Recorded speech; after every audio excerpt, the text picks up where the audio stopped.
quid de l'IA? Comment est-ce que ça commence, enfin, je ne sais pas à quel stade vous en êtes, à s'intégrer et à faire évoluer tous ces process et toute cette vie de la logistique magasin? Alors, il y a des choses qu'on fait déjà. Je vais prendre un exemple hyper concret. On a développé dans nos petits de machine learning, petit algorithme qui apprend avec nous, qui nous permet de cibler les comptages qu'on va faire en magasin. En magasin, on est en processus d'inventaire permanent. J'ai parlé de la mise en rayon, celui-là, c'est un deuxième gros processus pour nous. Donc, on compte, on vérifie nos stocks en permanence. Avec l'IA, on va aller cibler le comptage qu'on doit faire.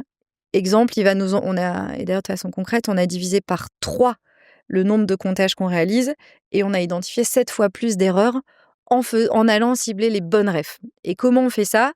L'IA, elle regarde les références qu'on aurait dû vendre parce que notre magasin, parce qu'on regarde de nos clients, etc. Elle vient mélanger toute une série de data. On aurait dû vendre et on ne la vend pas. Hop, et elle va générer une action de comptage sur cette référence. Il y a certainement un écart. Tu dois dire informatiquement t'en as, mais certainement il n'y en a pas puisqu'il n'y a pas eu de passage caisse sur cette référence-là.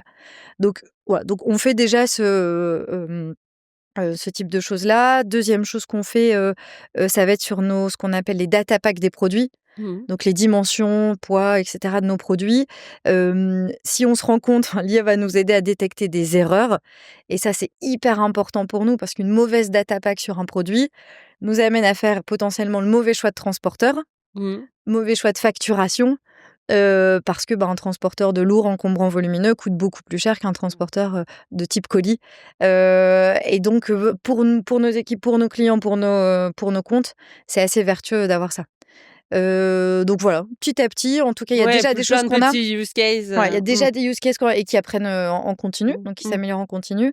Et puis, en tout cas, on investit ce chantier-là plutôt sur des champs, je veux dire, exploratoires, de planification, de prévision d'activité, comment on met la ressource au bon endroit au bon moment.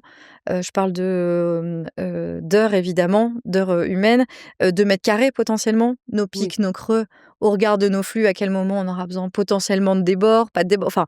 donc on est de plus en plus dans du mode prédictif et on s'appuie évidemment sur la data. Oui. Le fameux concept logistique magasin dont tu parlais, qui j'imagine selon les tailles des magasins qui doivent être segmentés et définis, peut être amené à être retravaillé, entre autres grâce à des prédictions plus fines faites avec l'IA. Carrément, exemple hyper concret, là on travaille avec l'équipe concept sur nos mètres carrés. De combien de mètres carrés j'ai besoin pour la gamme qu'on appelle, qui est détenue dans nos zones logistiques. Donc le client repart avec, mais il ne se sert pas lui-même dans la surface de vente. On le récupère après la caisse. Voilà, on récupère après la caisse au comptoir, enfin au service retrait marchandises. Quelle référence pour du vrai j'ai besoin d'avoir là? Quel impact sur mes mètres carrés? Ça, typiquement, c'est un sujet qu'on travaille en ce moment. Ouais. Ok.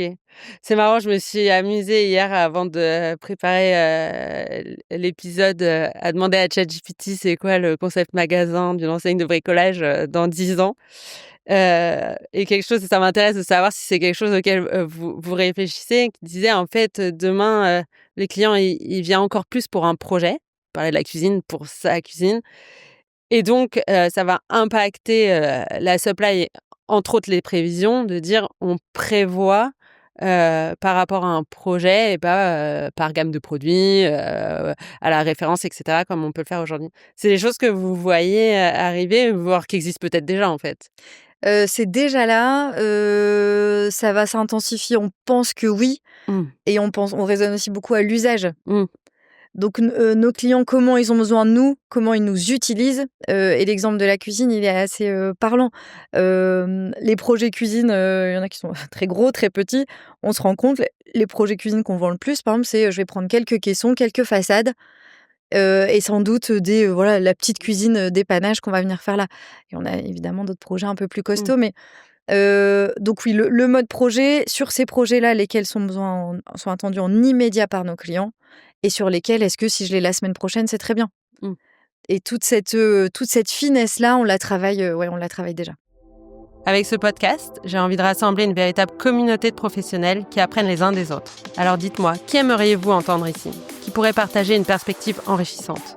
Écrivez-moi sur LinkedIn pour en parler. Si vous l'avez apprécié, Pensez à le partager autour de vous, à noter 5 étoiles sur votre plateforme de podcast et à vous abonner.